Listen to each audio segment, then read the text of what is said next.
കേന്ദ്ര സർക്കാർ കൊണ്ടുവന്നിട്ടുള്ള വഖഫ് ഭേദഗതി ബിൽ രാജ്യത്തെ മുസ്ലിം ന്യൂനപക്ഷങ്ങൾക്ക് ലഭ്യമായിട്ടുള്ള അവകാശങ്ങൾക്ക് നേരെയുള്ള കടന്നുകയറ്റവും ഭരണഘടനാ വിരുദ്ധവുമാണെന്ന് അൻവർ സാദത്ത് MLA പറഞ്ഞു. കേന്ദ്ര സർക്കാരിൻ്റെ വഖഫ് ഭേദഗതി ബില്ലിനെതിരെയും മദ്രസ വിരുദ്ധ നീക്കത്തിനെതിരെയും സമസ്ത കേരള ജമിയത്തുൽ ഉലമയുടെ പോഷക ഘടകങ്ങളായ സുന്നി മഹല്ല് ഫെഡറേഷൻ, സമസ്ത കേരള മദ്രസ മാനേജ്മെൻറ്റ് അസോസിയേഷൻ എന്നിവയുടെ ആഭിമുഖ്യത്തിൽ ആലുവ പോസ്റ്റ് ഓഫീസിന് മുൻപിൽ സംഘടിപ്പിച്ച പ്രതിഷേധ ധർണ ഉദ്ഘാടനം ചെയ്ത് സംസാരിക്കുകയായിരുന്നു അദ്ദേഹം. ഈ രാജ്യം ജനാധിപത്യ മതേതരത്വ മൂല്യമുള്ള ഒരു രാജ്യമാണ്. നമുക്കറിയാം, ഈ രാജ്യം ബ്രിട്ടീഷ് സാമ്രാജ്യത്തോട് സന്ധിയില്ലാത്ത സമരം ചെയ്ത് നമ്മുടെ നേതാക്കന്മാർ, മഹാത്മാഗാന്ധി അടക്കം, പട്ടികജാന അടക്കമുള്ള നേതാക്കന്മാർ ബ്രിട്ടീഷ് സാമ്രാജ്യത്തോട് സന്ധിയില്ലാത്ത സമരം ചെയ്ത് സ്വാതന്ത്ര്യം നേടിയപ്പോൾ എത്രയോ മഹാരഥന്മാർ ഈ രാജ്യത്തിന് വേണ്ടി ജീവൻ വരവിച്ചിട്ടുണ്ട്.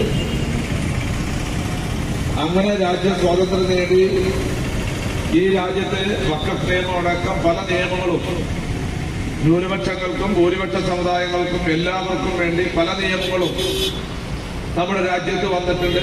ആ രാജ്യത്തിന്റെ നിയമവ്യവസ്ഥ അനുസരിച്ചുകൊണ്ട്, ആ സ്വാതന്ത്ര്യം അനുസരിച്ചുകൊണ്ട് ഈ രാജ്യത്ത് മുന്നോട്ട് പോയിട്ടുണ്ട്. മദ്രസകൾ മനുഷ്യസ്നേഹത്തിൻ്റെ പാഠങ്ങൾ പഠിപ്പിക്കുന്ന സാംസ്കാരിക കേന്ദ്രങ്ങളാണെന്നും അവ അടച്ചുപൂട്ടാനുള്ള നീക്കങ്ങൾ മതങ്ങളെക്കുറിച്ചുള്ള അജ്ഞതയുടെ സൃഷ്ടിയാണെന്നും അദ്ദേഹം കൂട്ടിച്ചേർത്തു. SMF SKMMA സംസ്ഥാന കമ്മിറ്റി സംസ്ഥാനത്തെ എല്ലാ ജില്ലകളിലും സംഘടിപ്പിച്ച പ്രക്ഷോഭ പരിപാടികളുടെ ഭാഗമായി നടന്ന പ്രതിഷേധ ധർണ കേന്ദ്ര സർക്കാരിൻ്റെ വർഗീയ ധ്രുവീകരണ നീക്കങ്ങൾക്കെതിരായുള്ള ശക്തമായ താക്കീതായി മാറി. സുന്നി യുവജന സംഘം സംസ്ഥാന സെക്രട്ടറി ഓണംപിള്ളി മുഹമ്മദ് ഫൈസി അധ്യക്ഷത വഹിച്ചു. പാണക്കാട് സയ്യിദ് സാബിക് അലി ശിഹാബ് തങ്ങൾ അനുഗ്രഹ പ്രഭാഷണം നടത്തി.